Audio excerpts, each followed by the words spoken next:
Okay guys, तो आज हम लोग शुरू कर रहे हैं फंडामेंटल पार्टनरशिप। ठीक है, पहला चैप्टर है हमारे लिए साझेदारी सामान्य परिचय। ओके, तो ठीक है, हम लोग शुरू कर रहे हैं साझेदारी परिचय। मीनिंग थ्योरी की क्लास में लेंगे, 102 दिन में ही थ्योरी की क्लास भी शुरू हो जाएगी, क्योंकि मेन कॉन्सेप्ट्स में आज या कल में टिक कर लूँगा, केवल उन्हीं को डिस्कस करूँगा मैं। ठीक है, ओके गाइस, साझेदारी सामान्य परिचय आपको पता है, इसमें जो हम लोग डिस्कस करने जा रहे हैं वो है साझेदारी जो एक सामान्य साझेदारी होती है, उसके अंदर जो उनका अकाउंटिंग ट्रीटमेंट होता है, जो उसको हमें कैसे डील करना है, इस चैप्टर में हमें बेसिकली वो सीखना है। प्लस इस चैप्टर का जो हमारा टारगेटेड पॉइंट है वो रहेगा कि पार्टनरशिप फर्म्स अपने फाइनल अकाउंट्स कैसे बनाती हैं। बस ये चैप्टर केवल हमारा दो चीज़ों के इर्द गिर्द जाएगा कि पार्टनरशिप, वैसे बेसिकली एक ही चीज़ के इर्द गिर्द जाएगा कि पार्टनरशिप फर्म का फाइनल अकाउंट कैसे बनता है। तो हम इस चैप्टर में सीखेंगे पार्टनरशिप फर्म का फाइनल अकाउंट प्लस जो भी पार्टनरशिप फर्म की। ठीक है गाइस, तो पार्टनरशिप अकाउंट इसमें हम जो सीख रहे हैं क्या कि पार्टनरशिप अकाउंट की जो मेन ट्रांजैक्शंस हैं उनकी रिकॉर्डिंग, मतलब उनकी जर्नल एंट्री के बारे में हम लोग सीखेंगे। ठीक है, तो कुछ बेसिक सी बातें हैं। सबसे पहले होता है गाइस, आप लोग ध्यान रखिएगा, जब भी हम फाइनल अकाउंट्स बनाएंगे हमें ट्रेडिंग अकाउंट बनाना होगा, हमें प्रॉफिट एंड लॉस अकाउंट बनाना होगा, हमें बैलेंस शीट बनानी होगी, और बैलेंस शीट से पहले हमें profit and loss appropriation account, लाभ हानि नियोजन खाता भी बनाना होगा। क्या होता है थ्योरी की क्लास में डिस्कस करेंगे, ये प्रैक्टिकल की क्लास है। ठीक है, 4 अकाउंट्स हमारे बनते हैं। तो अगर हमें profit and loss appropriation account, लाभ हानि, फिजिकली के साथ साथ मेंटली भी यही रहना है, लाभ हानि नियोजन खाता अगर हमें बनाना सीखना है तो कुछ हमें उससे पहले के प्रोविजंस वगैरह याद करने पड़ेंगे। सभी बच्चों को पता है, विद इन अ मिनट में रिमाइंड कर देता हूँ कि आपको पता होना चाहिए कि पार्टनर्स के बीच में जो रिटन एग्रीमेंट होता है उसका नाम होता है पार्टनरशिप डीड। ठीक है, रिटन एग्रीमेंट होता है उसका नाम होता है पार्टनरशिप डीड, जिसमें सारी टर्म एंड कंडीशन लिखी रहती है। हिंदी में साझेदारी संलेख या फिर साझेदारी विलेख हम उसको कहते हैं। इसके अलावा इस पार्टनरशिप डीड में जो भी टर्म एंड कंडीशन है वो तो होती हैं, लेकिन अगर हमने पार्टनरशिप डीड नहीं बनाई है तो 3-4 हमारे मेन प्रोविजंस है, थ्योरी के पर्पज से नहीं, न्यूमेरिकल के पर्पज से, वो हम समझ लेते हैं कि in the absence of any partnership deed और एग्रीमेंट, है ना, तो हम लोगों के बीच में क्या होता है कि जो हमारे पार्टनर्स होते हैं उन्होंने अगर जो भी कैपिटल लगाई है उस पर हम किसी भी प्रकार की इंटरेस्ट नहीं देते। दूसरा, जो पार्टनर फर्म को लोन देता है उस पर ईयरली 6% इंटरेस्ट फर्म उसको देती है। तीसरा, किसी भी प्रकार का बोनस कमीशन वगैरह पार्टनर को प्रोवाइड नहीं किया जाता।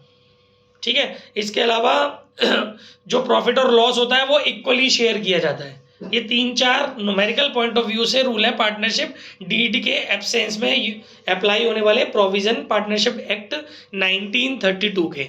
गाइस, ये क्रैश कोर्स है, रैपिड रिवीजन है, तो बी अलर्ट, एक माइक्रो सेकंड कीमती है।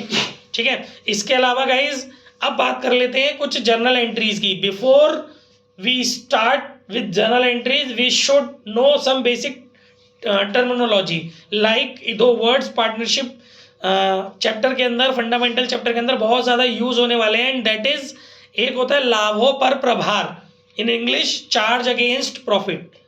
शांत रहिएगा, यूट्यूब पर जो बच्चे इसे सुनेंगे शायद उनके भी काम आ जाइए। ठीक है, तो चार्ज अगेंस्ट प्रॉफिट यानी लाभों पर प्रभार। दूसरा होता है हमारा लाभों का बंटवारा या लाभों का नियोजन, in English appropriation of profits. तो हमें ये दो बातों को बहुत अच्छे से समझना होगा, तभी हम न्यूमेरिकल को अच्छे से कर पाएंगे।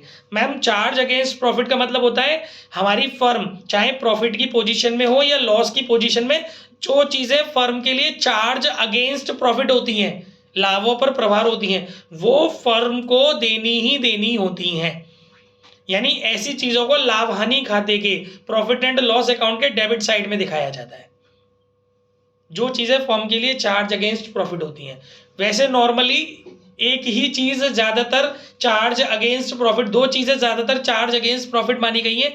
एक होती है इंटरेस्ट ऑन लोन, जब पार्टनर फर्म को लोन देता है तो फर्म उसको जो इंटरेस्ट देती है उसे चार्ज अगेंस्ट प्रॉफिट माना जाता है। और कभी कभी मैनेजर कमीशंस के बारे में अगर जिक्र है तो वो भी एक तरीके का चार्ज अगेंस्ट प्रॉफिट है, मतलब उसको भी, मैनेजर कमीशन को भी लाभानी खाते में डाला जाता है। ठीक है, बाकी कभी कभी जो पूंजी पर ब्याज होती है वो चार्ज अगेंस्ट प्रॉफिट हो जाती है। वैसे अगर पूंजी पर ब्याज के बारे में कोई इंफॉर्मेशन ना हो, इंटरेस्ट ऑन कैपिटल के बारे में कोई इंफॉर्मेशन ना हो, तो उसे चार्ज अगेंस्ट प्रॉफिट नहीं माना जाएगा। घर जाके 10 बार सुनना इसको और पूरा नोट करना जो जो मैं बेसिक बुलेट पॉइंट्स बता रहा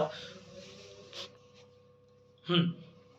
ठीक है, तो पूंजी पर ब्याज हमारी charge against profit without any information नहीं होती। ठीक है गाइस, तो ये दो बातें मैंने आपको बता दी। चार्ज अगेंस्ट प्रॉफिट के अंदर बेसिकली हमारा क्या रहता है, एक तो रेंट भी रहता है। जब कोई पार्टनर फर्म को कोई असेट्स अपनी यूज करने के लिए दे देता है, पर्सनल असेट्स, तो फर्म उसको रेंट देती है, जिसे चार्ज अगेंस्ट प्रॉफिट कहते हैं, चाहे वो रेंट पेड हो या चाहे वो रेंट पेबल हो। ठीक है, इसके अलावा ये हो गया। इसके अलावा लोन का बता दिया मैंने कि इंटरेस्ट ऑन लोन को भी चार्ज अगेंस्ट प्रॉफिट मानते हैं। मैनेजर कमीशन भी आपका प्रॉफिट एंड लॉस के डेबिट में डलता है। इसके अलावा कभी कभी हमें पूंजी पर ब्याज भी P&L अकाउंट के डेबिट में डालना होता है, पर अपनी मर्जी से नहीं डाल सकते। जब बोलेगा जब ही डालेंगे, अदरवाइज नहीं डालेंगे इंटरेस्ट ऑन कैपिटल को। और इंटरेस्ट ऑन कैपिटल और जितने भी चार्ज अगेंस्ट प्रॉफिट होते हैं वो P&L अकाउंट के डेबिट में जाते हैं। ठीक है, दूसरी तरफ होता है एप्रोप्रिएशन ऑफ प्रॉफिट। लेकिन इससे पहले एक बात और बता दूं फिर से, चार्ज अगेंस्ट प्रॉफिट के अंदर चाहे प्रॉफिट हो या लॉस, आपको देना ही देना है, मतलब लाभों में से उनको घटाना ही घटाना है। उनकी व्यवस्था आपको लाभों में से करनी है। हानि है तो भी आपको व्यवस्था करनी है, वो हानि बढ़ जाएगी आपकी व्यापारिक, लेकिन आपको उसकी व्यवस्था लाभानी खाते के ऋणी पक्ष में डेबिट साइड में डाल करके इन 3-4 कंटेंटों की करनी ही करनी पड़ेगी। अभी कैसे करनी उसकी एंट्रियां भी बता दूंगा और उसकी पोजीशन भी बता दूंगा अकाउंट के अंदर। ठीक है, दूसरी तरफ एप्रोप्रिएशन ऑफ प्रॉफिट होता है। एप्रोप्रिएशन ऑफ प्रॉफिट के अंदर, एप्रोप्रिएशन ऑफ प्रॉफिट मतलब लाभों का बंटवारा। एप्रोप्रिएशन ऑफ प्रॉफिट के अंदर हम लोग क्या करते हैं बच्चों, कि ये वो चीजें होती हैं जो हमारा प्रॉफिट एंड लॉस अकाउंट के अंदर सारी चीजें करने के बाद जो हमारा प्रॉफिट निकल के आया है, उस प्रॉफिट को कैपिटल में ऐड करने से पहले, बैलेंस शीट में कैपिटल में ऐड करने से पहले उस प्रॉफिट से हमें कुछ नियोजन, कुछ प्रावधान, कुछ व्यवस्थाएं करनी होती हैं साझेदारों के रिगार्डिंग।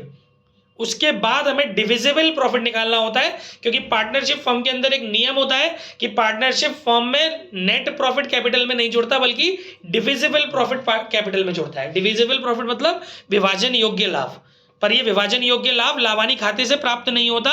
इसके लिए एक स्पेशल अकाउंट बनाना पड़ता है जो कि नॉमिनल नेचर का होता है, नाम मात्र प्रगति का होता है, जिसको हम लोग लाभानी विनियोजन या नियोजन खाता, P&L एप्रोप्रिएशन अकाउंट बोलते हैं। और सारे की सारे एप्रोप्रिएशंस इसके डेबिट साइड में डाले जाते हैं।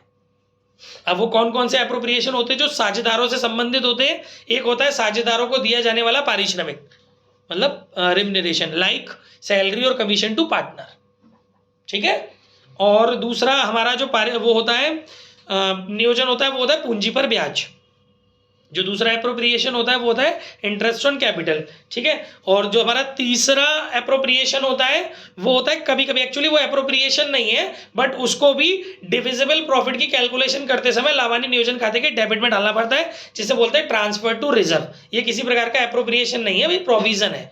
ठीक है, रिजर्व वगैरह में जो हमें हस्तांतरण करना है वो भी हमें लाभानी नियोजन खाते के डेबिट साइड में दिखाना पड़ता है, क्योंकि उसके बाद ही हम लोग डिविजिबल प्रॉफिट निकाल सकते हैं। समझ में आ रहा है। कभी कभी हमारा एप्रोप्रिएशन जो होता है वो बढ़ जाता है, वो बढ़ता है केवल एक ही चीज से, जिसको बोलते हैं आहरण पर ब्याज। जब इंटरेस्ट ऑन ड्राइंग होती है बिजनेस के अंदर, तो इससे हमारा जो डिस्ट्रीब्यूटेबल प्रॉफिट होता है वो और बढ़ जाता है। ठीक है ना, ठीक है, इतना बात हमारी समझ में आ गई। अब जल्दी से हम लोग कुछ चीज़ें हैं जिनकी जनरल एंट्री समझ लेते हैं, क्योंकि न्यूमेरिकल जब भी समझ में आएगा, और साथ ही साथ जनरल एंट्री नहीं समझेंगे, मैं आपको उनका मुंह जबानी अकाउंट का पूरा फॉर्मेट भी बताऊंगा। घर जाके आप ड्रॉ करेंगे या फिर बुक में से उसको कॉपी पेस्ट करेंगे, चॉइस इज योर्स, क्योंकि मैं अपना फंक्शन कर सकता हूँ, अपना आपका काम आपको खुद करना है, मैं आपके हिस्से का काम नहीं कर पाऊंगा, सॉरी। ये रैपिड क्रैश कोर्स है।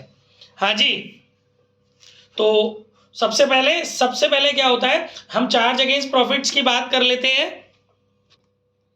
हाँ जी, तो इसके बाद अब हम फटाफट से अपनी जनरल एंट्रीज पे आ रहे हैं। पहली जनरल एंट्री, जो हमारा रेंट है वो हम किसी पार्टनर को देंगे, तो उसकी एंट्री करते हैं। देखिए, दो एंट्रियां ज्यादातर होती हैं, एक प्रोवाइड करने की और एक रिटर्न ऑफ करने की, मतलब फिनिश करने की, खत्म करने की। तो जब हम किसी पार्टनर को रेंट देंगे तो एंट्री करेंगे रेंट अकाउंट डेबिट, मतलब रेंट को हम एक्चुअली रेंट देने की एंट्री नहीं करते, हम तो उसको राइट ऑफ करने की एंट्री करते हैं यहाँ पर। तो हम लोग जब हमने पार्टनर को रेंट दिया है तो उसकी एंट्री करेंगे हम क्या, और रेंट देने की करना चाहो तो रेंट देने की भी कर दो। Rent account debit to cash या बैंक, क्या एंट्री बोली मैंने, rent account debit to cash या बैंक। बोलो नहीं, उसमें सब रिकॉर्ड हो रहा है, आप घर पे आराम से सुन लेना, बस समझते चलो। हमें जब भी किसी पार्टनर को कमीशन देना है तो एंट्री करेंगे rent account debit to cash या बैंक, ठीक है। उसके बाद और अगर हमने दिया नहीं है, देना है, अभी पेवेल है, पेड नहीं है, कमीशन दे दिया नहीं है, देना बाकी है, तो एंट्री करेंगे rent account debit to outstanding rent या फिर rent account debit to rent payable. ये पहली जनरल एंट्री हो गई, समझ में आ गई। अब ये जो रेंट है जो कि हमारे लिए चार्ज अगेंस्ट प्रॉफिट है, जितने भी चार्ज अगेंस्ट प्रॉफिट होते हैं उनका रिटर्न ऑफ जो होता है वो लावानी खाते के रेडी पक्ष से होता है, P&L अकाउंट के डेबिट साइड से होता है। तो अब हमें P&L अकाउंट में से इसे रिटर्न ऑफ कर रहे हैं तो सेकंड एंट्री, और ये एंट्री ऑटोमेटिकली करनी है। टाइटल आ गया आपको रेंट पेड टू पार्टनर या रेंट पेवेल टू पार्टनर, इसकी एंट्री आपको ये जो मैं बता रहा हूँ वैसे करनी है। सेकंड एंट्री होगी इसकी P&L account debit to rent account, ठीक है। ये दो एंट्री होती है। इसके बाद अगर हमारा इंटरेस्ट ऑन लोन का कॉन्सेप्ट है तो इंटरेस्ट ऑन लोन की एंट्री होती है interest on loan account debit to loan account. Okay guys, तो पहली एंट्री हमारी क्लियर हो गई। अब इंटरेस्ट ऑन लोन की एंट्री मैंने अभी बताई थी आपको, interest on loan account debit to cash bank नहीं लिखते हैं, क्या लिखते हैं इसके अंदर, हम उस पार्टनर के लोन को, जो हम पार्टनर को इंटरेस्ट देते हैं ना, जिस पार्टनर ने हमें लोन दिया है, हम उसके लोन पर उसको जो इंटरेस्ट देते हैं उसके लोन अकाउंट में क्रेडिट कर देते हैं। तो एंट्री क्या होती है, इंटरेस्ट, ये 1 मार्क के MCQ भी कवर हो रहे हैं इसमें, जो घर जाके सुनना 10 बार। Interest on loan account debit to partners loan account, उसके लोन अकाउंट में क्रेडिट करते हैं, पहली एंट्री। फिर दूसरी, इस इंटरेस्ट को जो कि एक चार्ज अगेंस्ट प्रॉफिट है रिटर्न ऑफ करना है P&L अकाउंट से, तो एंट्री होगी P&L account debit to interest on loan. दो एंट्री होती है ऋण पर ब्याज की, साझेदार ने जो फर्म को ऋण दिया है उस पर ब्याज की, ये दो जनरल एंट्री होती है, ठीक है। फिर इसके बाद हमारी तीसरी एंट्री होती है कभी कभी मैनेजर कमीशन की। तो सिंपल है, मैनेजर कमीशन पेवेल है, अगर पेवेल ही होता है ज़्यादातर, मैनेजर कमीशन पेवेल होता है तो उसकी एंट्री होती है manager commission account debit to outstanding manager commission, ये अदत्त। फिर इसको रिटर्न ऑफ करना होता है P&L account debit to manager commission. ये 3 एंट्री मैक्सिमम आपकी इसके अंदर आती हैं। कभी कभी फर्म ने साझेदार को लोन दिया होता है, फर्म ने पार्टनर को लोन दिया होता है, तो पार्टनर से फर्म लोन पर इंटरेस्ट लेती है, तो उसकी एंट्री फर्म के लिए प्रॉफिट है, वो लावानी खाते के क्रेडिट में चली जाती है, तो उसकी एंट्री हो जाती है कैश या बैंक अकाउंट डेबिट, नहीं हम उसकी कैपिटल से चार्ज कर लेते हैं इसको, partners capital account debit to interest on loan, क्योंकि जब हमें पार्टनर से इंटरेस्ट लेनी होती है तो वो हम उसकी कैपिटल में से डिक्रीज कर लेते हैं, partners capital account debit to interest on loan. फिर इस इंटरेस्ट ऑन लोन को ट्रांसफर कर देते हैं प्रॉफिट एंड लॉस अकाउंट में। खर्चा नहीं है जो हम रिटर्न ऑफ करेंगे इसको, यह फायदा है जो हम ट्रांसफर करेंगे, उसकी एंट्री होती है interest on loan account, interest on loan by partner, है ना, जो लोन पार्टनर ने लिया है उस पर interest account debit to profit and loss account. ये 4 एंट्री होती है, ठीक है। आई होप समझ में आ गई होगी। इसके बाद गाइस जो अगली एक्शन हमें लेनी है, एक पूरा स्ट्रेटेजी मैं आपको समझा रहा हूँ, फिर जो एंट्री आपके क्वेश्चन में उसको आप यूज कर सकते हैं।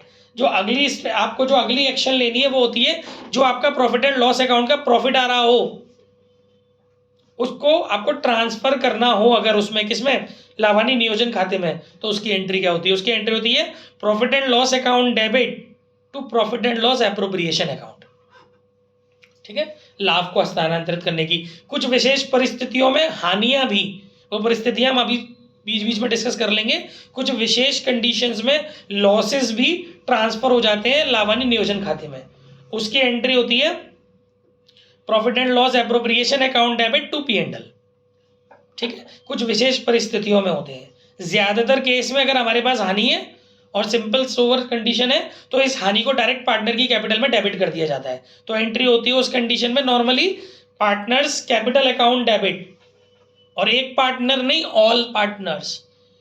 पार्टनर्स का मतलब है पार्टनर के बाद एपेस्ट्रोफी, पार्टनर नहीं, पार्टनर और उसके आगे एस और उसके बाद एपेस्ट्रोफी कॉमा, पार्टनर्स, ठीक है। तो partners capital account debit to P&L, ये कब होगी?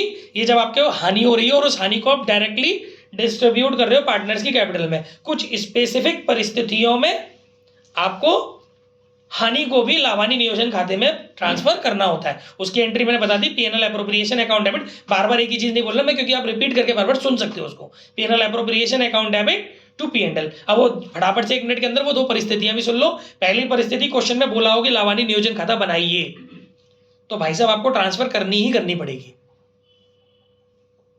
समझ गए? भले ही हानि ट्रांसफर नहीं होती है एप्रोप्रिएशन में, फिर भी आपको करनी पड़ेगी, क्योंकि profit and loss appropriation account बनाने के लिए बोला गया है। दूसरी परिस्थिति आपके पास IOD हो, इंटरेस्ट ऑन ड्राइंग क्वेश्चन में आपके पास हो, तो आपको इस हानि को ट्रांसफर करना पड़ेगा profit and loss appropriation account में। ये परिस्थिति है, याद रखना। अगर आपके पास IOD है तो आपको ट्रांसफर करना पड़ेगा, ठीक है। 2 चीजें बेसिकली, यही 2 परिस्थितियां हैं जिसमें आपको हानि को ट्रांसफर करना होता है। एक कंप्लीट रैपिड रिवीजन है, 5 दिन के अंदर चैप्टर खत्म करना है विद प्रैक्टिकल। तो इसके बाद आगे की प्रोसेस पे चलते हैं। इसके बाद हमारी जो अगली एंट्री होंगी बच्चों, वो होंगी अब हमारा जो नियोजन है, एप्रोप्रिएशंस है, उनके बारे में एंट्री कर रहे हैं। सबसे पहले सैलरी अगर हमें पार्टनर को प्रोवाइड करनी है, 2 एंट्री होंगी। पहली होगी सैलरी देने की, salary account debit to outstanding salary, ठीक है। ज्यादातर केसेस में आउटस्टैंडिंग वाला ही कॉन्सेप्ट होता है, ठीक है। सैलरी या फिर अगर दे दिए तो टू कैश बैंक कर देना। सैलरी अकाउंट डेबिट, वैसे कैश बैंक नहीं है, सॉरी मैं मिस्टेक हो गई मुझसे, एंट्री गलत बोलती मैंने, फिर से बोल देता हूँ। Salary account debit to partners capital, क्योंकि पार्टनर को कुछ भी दिया जाता है ना तो वो कैश में नहीं दिया जाता, वो उसकी कैपिटल में इंक्रीज कर दिया जाता है।